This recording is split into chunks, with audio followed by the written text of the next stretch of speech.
Hello बच्चों, कैसे हो आप लोग। आज हम क्लास 12 इकोनॉमिक्स का चैप्टर नंबर 1 का पार्ट 3 करने वाले हैं।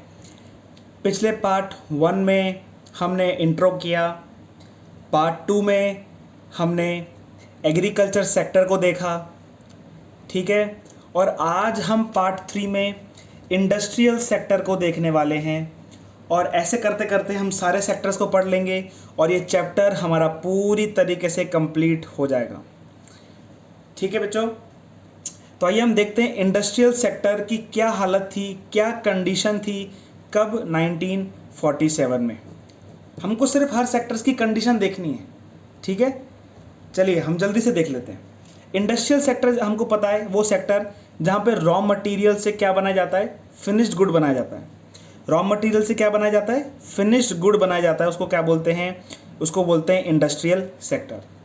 वो सेक्टर कैसा था, वो sector decline in handicraft through systematic deindustrialisation. यानी कि इंडस्ट्रियल सेक्टर की हालत कुछ ज़्यादा अच्छी नहीं थी। हमारा जो इंडिया था वो हैंडीक्राफ्ट के लिए बहुत जाना जाता था, लेकिन ब्रिटिशर्स के राज में 1857 से लेकर 1947 के अंदर हमारा जो हैंडीक्राफ्ट इंडस्ट्री थी वो बहुत ज़्यादा डिक्लाइन हो रही थी, बहुत ज़्यादा वो नीचे जा रही थी। क्यों? क्योंकि अब जो लोकल लोग थे वो क्या करते थे, हैंडीक्राफ्ट करते थे। यानी कि साड़ी बनाना, ठीक है ना, को बेचना, ठीक है ना। हमारे जैसे सिल्क की साड़ीज़ हमारे बहुत बनती थी। मसलिन एक फैब्रिक होता था जो कि बहुत ही ज़्यादा फेमस हुआ करता था और बहुत फाइन क्वालिटी का मलमल हुआ करता था। तो ये सब हमारे हैंडीक्राफ्ट सेक्टर में आते थे। तो ये हैंडीक्राफ्ट सेक्टर हमारा बहुत ही रिच सेक्टर था पूरे इंडियन इकोनॉमी में पहले। लेकिन जैसे ही ब्रिटिशर्स का राज आया तो क्या हुआ, इस हैंडीक्राफ्ट सेक्टर में क्या होने लग गया, डिक्लाइन होने लग गया। कैसे ब्रिटिशर्स ने हमारे हैंडीक्राफ्ट सेक्टर को डिक्लाइन किया, उस प्रोसेस को हम बोलते हैं सिस्टमैटिक डी इंडस्ट्रियलाइजेशन। अब हमको समझने की ज़रूरत है कि जब ब्रिटिशर्स यहाँ पर आए तो वो क्या करते थे, हमको एज अ फीडर इकोनॉमी समझ रखे थे, ठीक है ना। क्योंकि जो ब्रिटेन था वहाँ पे क्या चल रहा था, वहाँ पे इंडस्ट्रियलाइजेशन चल रहा था। तो उनको रॉ मटेरियल की ज़रूरत थी। तब वो क्या करते थे, इस प्रोसेस के तहत वो हमसे रॉ मटेरियल ले जाते थे और हमको फिनिश्ड प्रोडक्ट्स बेच देते थे। इस प्रोसेस को बोलते हैं सिस्टमैटिक डी इंडस्ट्रियलाइजेशन। और इसी प्रोसेस के द्वारा उन्होंने हमको कौन सी इकोनॉमी बना दिया, एज अ फीडर इकोनॉमी बना दिया खुद के लिए, ठीक है ना। क्या हुआ इंडस्ट्रियल सेक्टर की और क्या हालत थी, हमने देखा fall in handicraft industry. Britishers did not allow any modern industry to enter India. यानी कि ब्रिटिशर्स ने बहुत ज़्यादा रेस्ट्रिक्शंस लगा रखे थे हमारी, ठीक है, हमारे हैंडीक्राफ्ट पे, इंपोर्ट्स पे, एक्सपोर्ट्स पे बहुत ज़्यादा रेस्ट्रिक्शन लगा रखे थे, ठीक है। डिस्क्रिमिनेटरी टैरिफ पॉलिसी लगा रखी थी उन्होंने।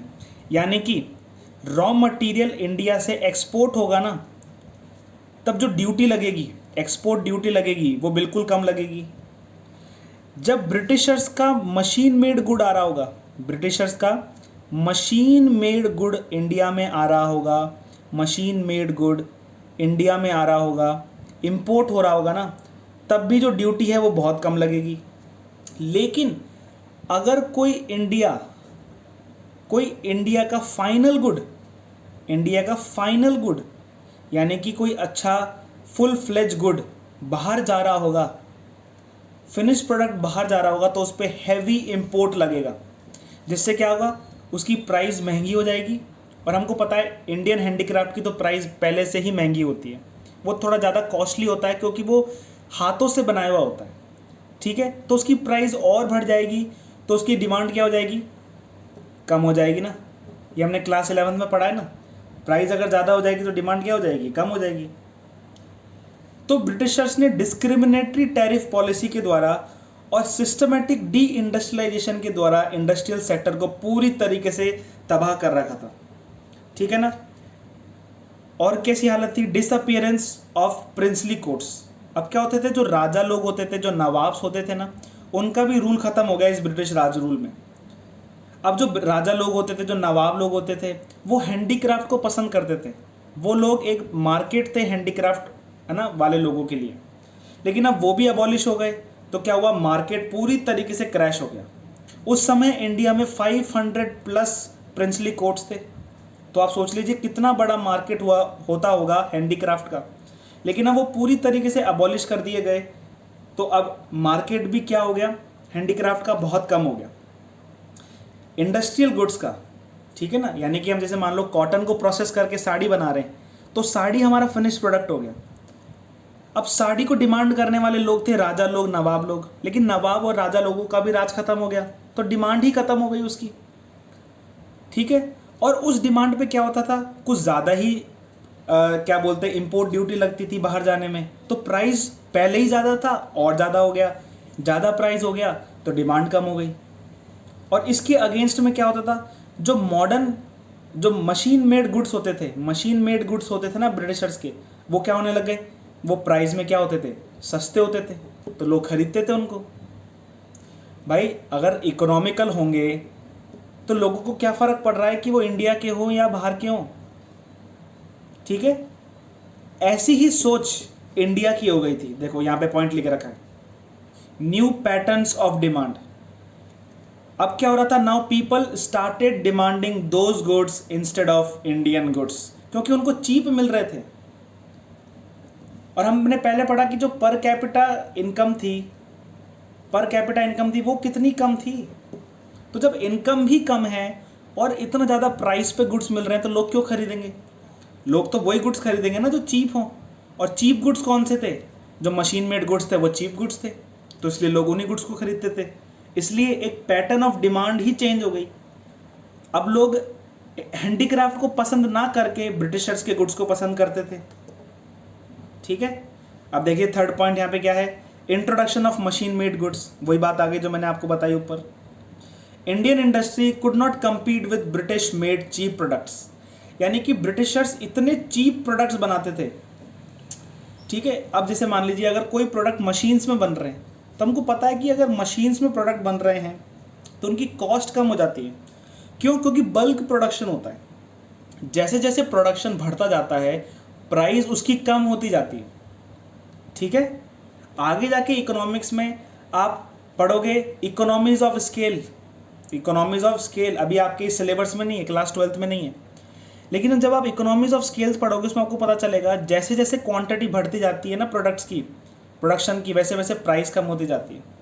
तो वैसे ब्रिटिश मेड चीप प्रोडक्ट्स की क्या थी, प्राइसेस बहुत कम थी, और इंडियन इंडस्ट्री उसको compete नहीं कर पा रही थी, लोग उसको कंपटीशन ही नहीं दे पा रहे थे, क्योंकि इतना सस्ता माल वो नहीं बना सकते। यहाँ पे 2 लेबर चाहिए, 10 दिन के अंदर वो साड़ी बनेगी, उसकी प्राइस ज़्यादा होगी, लेकिन मशीन्स में तो वो 1 घंटे में साड़ी बन जाएगी। समझ में आ रहा है आपको। 5th पॉइंट था lack of capital good industry, यानी कैपिटल गुड्स, देखो वो गुड्स होते हैं जो दूसरे गुड्स को बनाने में मदद करते हैं, जैसे कि मशीनरी, ठीक है। अब जैसे मान लीजिए स्विंग मशीन्स होती है, सिलाई की मशीन होती है, तो वो क्या बनाती है, क्लॉथ को बनाती है।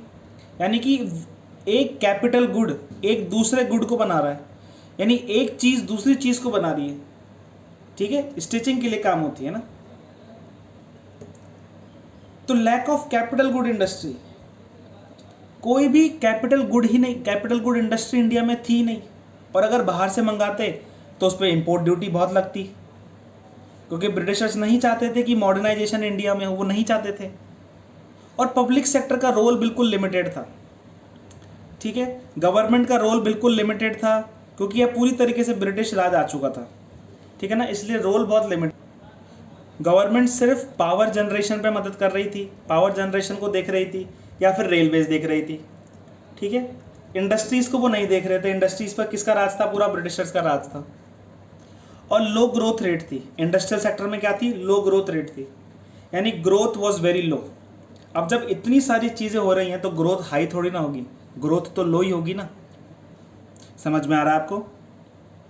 तो हमारा इंडस्ट्रियल सेक्टर बहुत ख़राब हो रखा था ना उस समय, ठीक है। हमने इंडस्ट्रियल सेक्टर को देख लिया है। ये 5 से 6 पॉइंट्स आप इसको नोट कर लीजिए, स्क्रीनशॉट ले लीजिए, जिससे आपको याद रहे, नोट्स के लिए आपको हेल्प करेगा। अब हम देखते हैं हमारा फॉरेन ट्रेड कैसा था। फॉरेन ट्रेड को चालू करने से पहले मैं आपको बताना चाहता हूँ इंडस्ट्री थी जो इंडिया में सेटअप थी। कुछ इंपॉर्टेंट इंडस्ट्रीज थी हमारे इंडिया में, जैसे कि आपके एमसीक्यूज में आता है कॉटन टेक्सटाइल मिल्स जो कि महाराष्ट्र गुजरात में थी, जूट मिल्स जो कि बंगाल में थी, TISCO Tata and steel industries, ठीक है ना, 1907 में जमशेदपुर में थी, और other chemical cement and paper industry India में थी उस समय, और ये अच्छी तरीके से फ्लरिश हो रही थी वर्ल्ड वॉर सेकेंड के बाद। क्योंकि वर्ल्ड वॉर सेकेंड हुआ तब हम जानते हैं क्या हुआ कि केमिकल की बहुत रिक्वायरमेंट आ गई, ठीक है ना, स्टील की बहुत रिक्वायरमेंट आ गई, ठीक है ना, लोगों के ड्रेसिंग की रिक्वायरमेंट बहुत आ गई सोल्जर्स की, तो कॉटन इंडस्ट्री है ना, steel industries and chemical industries बहुत ज़्यादा उस समय ग्रोथ हुई, है ना। ये एक पॉजिटिव इम्पैक्ट है, ठीक है। हालांकि ब्रिटिशर्स नहीं चाहते थे कि कोई अच्छा इम्पैक्ट इंडिया में हो, लेकिन ये एक पॉजिटिव इम्पैक्ट है जो हो गया, बोल सकते हैं गलती से एक पॉजिटिव इम्पैक्ट हो गया ब्रिटिशर्स के द्वारा, ठीक है। अब हम देखो तीसरा सेक्टर पढ़ते हैं जिसका नाम है फॉरेन ट्रेड। फॉरेन ट्रेड हमने देखा ना क्या होता है कि बाहर से माल को बाहर माल एक्सपोर्ट करना और बाहर से माल को इंपोर्ट करना, वो होता है foreign trade. India was a important trading nation. आपको पता है पहले इंडिया को सोने की चिड़िया बोला जाता था, ठीक है। हमारा ट्रेड सरप्लस था। ट्रेड सरप्लस का मतलब क्या होता है कि जितना हम एक्सपोर्ट कर रहे हैं ना, जितना हम इंपोर्ट कर रहे हैं उससे ज़्यादा था हमारा एक्सपोर्ट। हम 100 रुपये अगर बाहर से कमा रहे हैं ना, तो सिर्फ हम 20 रुपये बाहर देते थे, 80 रुपये हमारा प्रॉफिट होता था। यानी अगर आप 100 रुपये कमा रहे हैं और सिर्फ 20 रुपये का आपका खर्चा है, तो 80 रुपये जो आपके जेब में बच रहे हैं ना, वो ट्रेड सरप्लस है। समझ में आया आपको? इंडिया के पास बहुत अच्छा ट्रेड सरप्लस था, बट थ्रू रिस्ट्रिक्टिव पॉलिसी, हमने पॉलिसी पढ़ी ना, देखो restrictive policy, discriminatory tariff policy, देखो इधर दिख रहा है आपको, डिस्क्रिमिनेटरी टैरिफ पॉलिसी के तहत क्या हुआ, रिस्ट्रिक्टिव ट्रेड पॉलिसीज क्या हुआ इसके तहत, बाहर से माल ही नहीं आ रहा था, और बाहर हम अब देखो, जैसे मान लो रॉ मटेरियल हमने बाहर भेजा, ठीक है। अब रॉ मटेरियल की क्या वैल्यू होगी, सोचो कॉटन है, टन के भाव से जाती है, और जब बाहर से टी शर्ट बन के आ रही है तो वो 200-300 रुपये की टी शर्ट बन के आ रही है, उसमें 200-300 रुपये का कॉटन लगा क्या। तो हम एक्सपोर्ट कर रहे हैं रॉ मटेरियल और इंपोर्ट कर रहे हैं बिल्कुल मशीन मेड गुड इंपोर्ट कर रहे हैं, तो हमारा ट्रेड क्या हो गया था, डेफिसिट हो गया था। समझ में आ रही है आपको? ट्रेड सरप्लस का उल्टा ट्रेड डेफिसिट। इसमें देखो 3 चीज़ें हमको समझने की ज़रूरत है। स्ट्रक्चर ऑफ फॉरेन ट्रेड क्या था, डायरेक्शन ऑफ फॉरेन ट्रेड क्या था, और ड्रेनेज ऑफ इंडियन वेल्थ, ठीक है। स्ट्रक्चर ऑफ फॉरेन ट्रेड यानी कि हमारा क्या स्ट्रक्चर था। जैसे मैंने आपको बताया, हम क्या करते थे, रॉ मटेरियल को एक्सपोर्ट करते थे और इंपोर्ट करते थे मशीन मेड गुड्स को। हम कोई फाइनल गुड को एक्सपोर्ट ही तो नहीं कर रहे थे, सबसे बड़ी दिक्कत हमारी ये थी। डायरेक्शन क्या था, 50% जो फॉरेन ट्रेड था वो हमारा ब्रिटेन से होता था, ठीक है। हम उन्हीं को माल देते थे, उन्हीं से माल लेते थे, ठीक है ना। सोचो 50% हम माल उनसे लेते थे और उनको बेचते थे। अगर आज करंट की अगर आप सिचुएशन देखो तो हम यूएसए को 17% माल एक्सपोर्ट करते हैं और चाइना से 15% माल इंपोर्ट करते हैं। उस समय तो 50% था, 50% कितना ज़्यादा होता है ये, ठीक है। और अदर्स चाइना, पर्शिया जो कि ईरान है, ठीक है, इन सब से हम करते थे। ओपनिंग ऑफ स्विस कैनल इन 1869। अब स्विस कैनल क्या था, स्विस कैनल एक तरीके से जैसे मान लीजिए ये इंडिया है और ये ब्रिटेन है, ठीक है। पहले ब्रिटेन को क्या करना पड़ता था, ऐसे घूम के इंडिया आना पड़ता था, जिसमें इनको करीबन 20,000 किलोमीटर लग जाते थे घूम के आने में। लेकिन क्या एक कैनल खुली जिससे अब ब्रिटिशर्स ऐसे करके एक कैनल से यहाँ से आ जाते थे, तो इनको ये 11,000 किलोमीटर पड़ा। तो सोचो, जो एक तरीके से बोलते हैं ना नेगेटिव एक फैक्टर था कि 20,000 किलोमीटर घूम के आना पड़ रहा था, उसमें टाइम जा रहा था, मटेरियल है ना, फ्यूल जा रहा था। लेकिन अब ब्रिटिशर्स को क्या होना पड़ा, सिर्फ शॉर्टकट लेकर अब वो इंडिया से आ सकते थे और फटाफट आके फटाफट ले जा सकते थे। इससे क्या हो गया, ट्रेड वॉल्यूम इंक्रीज हो गया, और ट्रेड वॉल्यूम में इंक्रीज हुआ तो यानी कि एक्सप्लॉयटेशन इंक्रीज हो गया। आई बात समझ में आपको?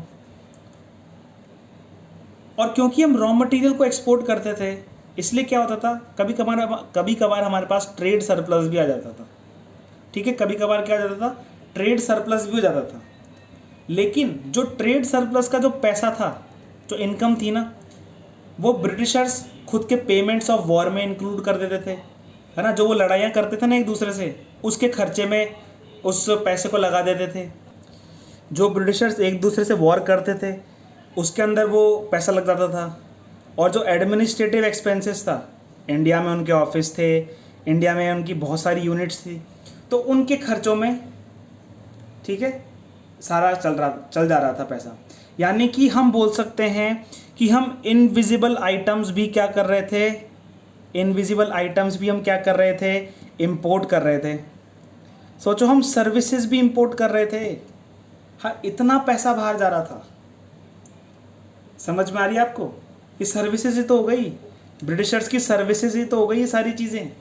वो हमको संभालते, वो ना, वो यहाँ पे आके काम करते थे, यहाँ पे इधर से उधर घूमते थे, उनका पेट्रोल का खर्चा, उनकी गाड़ी का खर्चा, उनके लोगों का खर्चा, ठीक है ना, गवर्नमेंट ऑफिशियल्स का खर्चा, वो सब किससे देते थे? वो हमारे ट्रेड सरप्लस से तो देते थे, खुद के जेब से थोड़ा ना पैसा लगाते थे। वो सब हमसे तो करते थे। यहाँ तक कि वो हमारी जो मनी थी ना, वो खुद के बैंक्स में डिपॉजिट करते थे, खुद की बैंक्स में। देखो क्या लिख रखा है, they use to deposit the money at their banks and does not let Indians to use that money. यानी वो हमको उस मनी को यूज भी नहीं करने देते थे। सोचो कितना हालत खराब थी हमारे फॉरेन ट्रेड की at the eve of independence. ठीक है, और आप सोचो इस हालत में प्लस क्या हो जाता है, 1947 का पार्टीशन। ठीक है, जब इंडिया एंड पाकिस्तान अलग हुआ, वो एक सबसे ज़्यादा क्रूएल हमारे लिए समय था ना उस समय। सोचो इतनी ख़राब हालत हर सेक्टर्स में हो रही थी, इतनी ख़राब हालत सब सेक्टर्स में हो रही थी, और उसके बाद पार्टीशन भी हो गया। तो सोचो कितना ज़्यादा इंडिया को सहना पड़ा। लेकिन अब इंडिया धीरे धीरे उससे उभर रहा है, इसलिए इंडिया को इतने साल लग गए उभरने में। और अब इंडिया जो है वो एक डेवलपिंग नेशन है, डेवलपमेंट की ओर बढ़ता चला जा रहा है। ठीक है, तो आज हमने जो पार्ट 3 में पढ़ा वो इंडस्ट्रियल सेक्टर पढ़ लिया है और फॉरेन ट्रेड सेक्टर पढ़ लिया है। अब हमारा जो बच रहा है वो है डेमोग्राफी, ऑक्यूपेशनल स्ट्रक्चर और इंफ्रास्ट्रक्चर। तो आगे की 2 वीडियोस और में हम इस पूरे चैप्टर को कंप्लीट कर लेंगे और चैप्टर नंबर 2 को स्टार्ट करेंगे। ठीक है, जब तक आप पढ़ते जाइए, पूरे चैप्टर को रिवाइज करें, बुक की रीडिंग लगाएं, पीछे दिए गए एमसीक्यूज़ को सॉल्व करें। मैं भी आपके लिए एमसीक्यू सीरीज़ को लेकर आऊँगा, आपके लिए केस स्टडी सीरीज़ को लेकर आऊँगा, इंपॉर्टेंट क्वेश्चन सीरीज़ को लेकर आऊँगा। आप देखते रहिए, पढ़ते रहिए। Till then keep learning, take care.